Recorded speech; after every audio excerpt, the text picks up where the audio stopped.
So guys, जैसा कि हमने पिछले एपिसोड में देखा कि जूकी ने जियांग को पकड़ लिया था, किंतु जब उसने पास्ट की बातें याद आई तब उसने जियांग को जिंदा छोड़ दिया और वहां से चली गई। जियांग को एक जायंट ट्री मिले जो मेघ के थिक ऊपर था और उसने ट्री के ऊपर चढ़ गई थी। उस ट्री के टॉप में खूब स्ट्रॉन्ग स्पिरिचुअल एनर्जी थी। अब हम देखते हैं जियांग से जियांग और ली जून को देखे তারা তিনও সেই জায়ান্ট ট্রিয়ের কাছে চলে আসে। সেই ট্রি দেখে চারজনই অবাক হয়ে যায়। তখন ব্ল্যাক ওয়াটার স্নেকও সেখানে আসে এবং তাদের পিছা করতে শুরু করে। জিয়াং তার সাথীদের নিয়ে স্নেক থেকে দূরে পালানোর চেষ্টা করে, কিন্তু জায়ান্ট স্নেক তাদের খেয়ে ফেলে। তবে জিয়াং তার সাম্মাসারা বিটের সাহায্যে একটা শিল্ড তৈরি করে আর সাথীদের সঙ্গে মিলে স্নেকের ওপর আক্রমণ চালায়। এতে স্নেক অনেক কষ্ট পায় আর সে মুখ খুলে ফেলে, যার কারণে জিয়াং আর তার সাথীরা স্নেকের মুখ থেকে বেরিয়ে আসে এবং সবাই স্নেক থেকে দূরে চলে যায়। ওই সময় ব্ল্যাক ওয়াটার স্নেক লি জুন এর ওপর আক্রমণ করে। লি জুন এড়িয়ে গিয়ে জায়ান্ট স্নেকের সাথে ধাক্কা খেয়ে নিচে পড়ে যায়। জিয়াং তার সাথীদের নিয়ে স্নেক থেকে দূরে পালায় আর ব্ল্যাক ওয়াটার স্নেক সেখানে থেকে এগিয়ে যায়।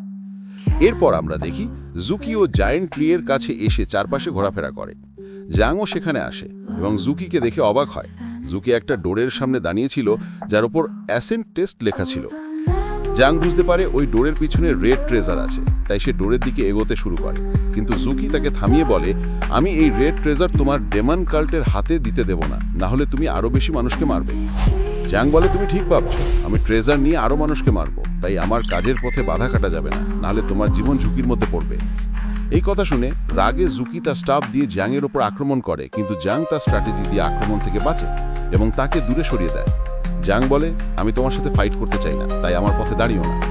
কিন্তু জুকি তার কথা মানে না আর আবার স্টাফ দিয়ে আক্রমণ করে। জিয়াং শিল্ড তৈরি করে আক্রমণ ঠেকাতে চেষ্টা করে, কিন্তু শিল্ড ভেঙে যায়।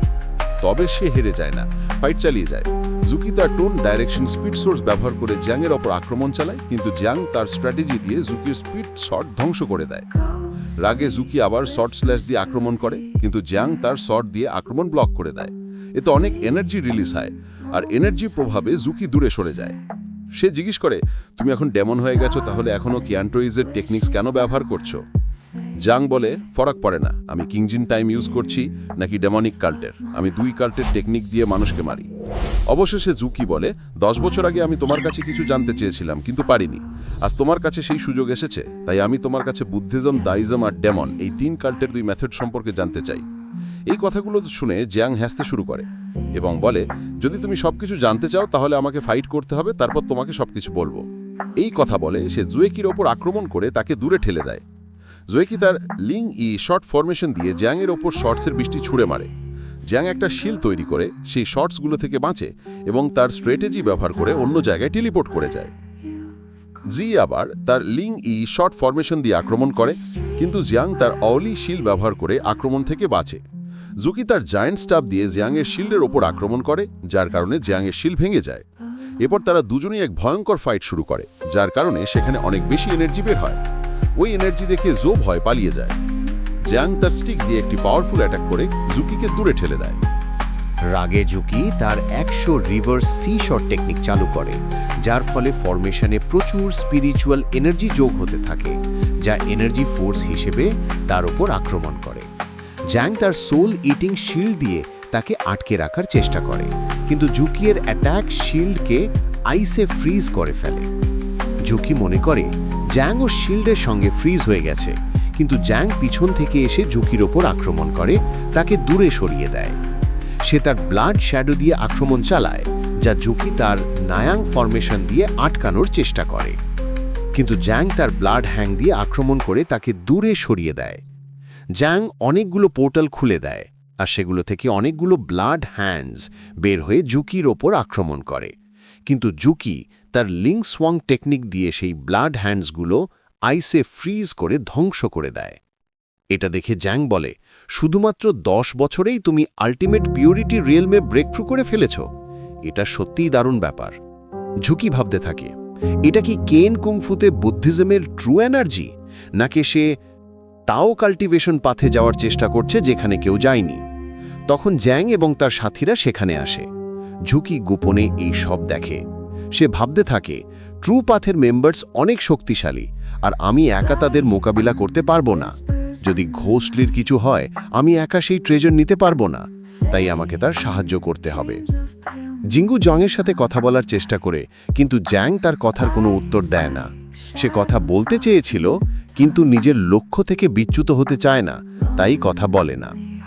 জুকি কাছে এসে বলে, আমি ভাবিনি তুমি এত দ্রুত এখানে আসবে। তোমার কি সেই রেয়ার ট্রেজার মিলে গেছে? এই কথা শুনে জিয়াং এবং তার সাথীরা জুকি থেকে রেয়ার ট্রেজার সম্পর্কে জানতে চায়। জুকি বলে, এখনও ট্রেজার আমার কাছে আসেনি, আমি ওর সম্পর্কে কিছু জানি না। জ্যাং জিজ্ঞেস করে, তোমার সেক্টে অনেক মাস্টার আছে, তাহলে তুমি একা এখানে কেন এসেছো? সে বলে, আমাদের সেক্টর মাস্টার্স সবাই ব্যস্ত, তাই আমাকে রেয়ার ট্রেজার নেওয়ার জন্য পাঠানো হয়েছে। এছাড়াও আমি ট্রু কাল্টের 3 জনকে ফাঁদে ফেলে দিয়েছি, এখন তারা আমাদের কিছুক্ষণ বিরক্ত করতে পারবে না। জ্যাং বলে, এখন আমরা একে অপরের সঙ্গে ফাইট করব না, না হলে ট্রু কাল্টের লোকেরা সুযোগ নিয়ে ট্রেজার নিয়ে যাবে। তাই এখন আমরা একসাথে কাজ করব এবং একে অপরকে প্রোটেক্ট করব। ট্রু কাল্ট চলে যাওয়ার পরে আমরা আলাদা হয়ে যাব। জুকি রাজি হয়ে যায়। সে তার চার্ম পাওয়ার দিয়ে জ্যাংকে নিয়ন্ত্রণ করার চেষ্টা করে, যার কারণে জ্যাং মাথা ঘুরতে শুরু করে। কিন্তু জ্যাং তার সিক্রেট বুদ্ধা এনার্জি ব্যবহার করে চার্ম ভেঙে দেয়, যার কারণে জ্যাং নর্মাল হয়ে যায়। সে বলে, এই জায়গাটা খুবই ঝুঁকিপূর্ণ, আমাদের সাবধানে থাকতে হবে। এই কথা বলে জ্যাংয়ের সাথে কথা বলতে যাওয়ার চেষ্টা করে, কিন্তু জ্যাং তাকে থামিয়ে বলে, তুমি এরকম তার সাথে কথা বলতে পারবে না। আমরা জানি না সে আমাদের সাথে কেমন আচরণ করবে, তাই এখন সাবধান থাকা দরকার। ঠিক তখনই ব্ল্যাক ওয়াটার স্নেক সেখানে আসে, যার কারণে জায়ান্ট ট্রি খুব জোরে কেঁপে ওঠে এবং সেখানে প্রচুর পয়জন ছড়িয়ে পড়ে। জ্যাং বলে, আমরা তখন জায়ান্ট ট্রিয়ের কাছে আসছিলাম এবং সেই স্নেক আমাদের খেয়ে ফেলেছিল। আমরা তাকে আহত করে তার মুখ থেকে বেরিয়ে এসেছিলাম, কিন্তু পালানোর সময় সিনিয়র লি আমাদের থেকে আলাদা হয়ে যায়। জায়ান্ট স্নেক এই দরজা দেখে রোর আওয়াজ করে। ঝুঁকি দেখে বলল, আমার মনে হচ্ছে এই জায়ান্ট স্নেকও রেয়ার ট্রেজার নিতে এখানে এসেছে, তাই আমাদের সাবধানে থাকতে হবে। জ্যাং বলে, ব্ল্যাক ওয়াটার স্নেক একটা অ্যাকশন বিস্ট, খুবই শক্তিশালী, আমরা এর সঙ্গে লড়াই করতে পারবো না, তাই দূরে থাকা উচিত। জ্যাংয়ের কথা মেনে সবাই আকাশে উড়ে পয়জন থেকে বাঁচতে চেষ্টা করে, কিন্তু জ্যাং নিচে থেকে বাঁচতে পারে না এবং পয়জনের প্রভাব থেকে মাথা ঘুরতে থাকে। হঠাৎ আকাশ পরিষ্কার হয় এবং সেই দরজার ওপর সানলাইট পড়ে দরজাটা খুলে যায়। এর থেকে গোল্ডেন এনার্জি বের হয়।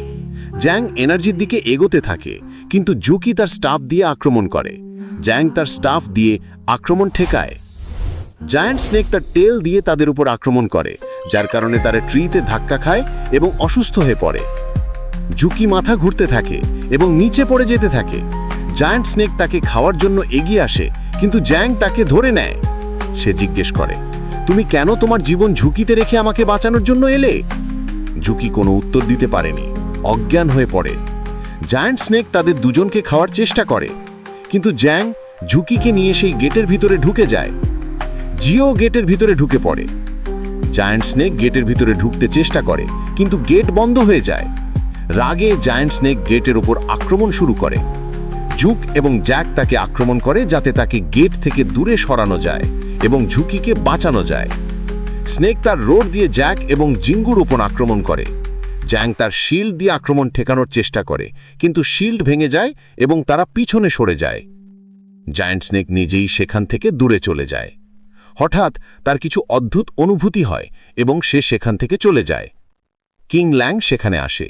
সে দেখে বলে, এই ইয়াং মাস্টার অনেক চালাক, হয়তো সে আমাদের সম্পর্কে জেনে গিয়েছে, এই জন্য সে আমাদের থেকে দূরে সরে গেছে। কিন্তু এখন আমাদের এগুলো ভুলে সেক্ট মাস্টারের দেওয়া ফরমেশন তৈরি করতে হবে। এই কথা বলে কিং ল্যাং ইউয়ের সঙ্গে মিলে একটা মাল্টি লেয়ার ফরমেশন অ্যাক্টিভেট করে। এটাই এই এপিসোডের এন্ড। গাইজ, যদি তোমাদের ভিডিওটি ভালো লেগে থাকে তাহলে লাইক করো আর চ্যানেলটা সাবস্ক্রাইব করতে ভুলো না। নেক্সট ভিডিওতে দেখা হবে। Thanks for watching.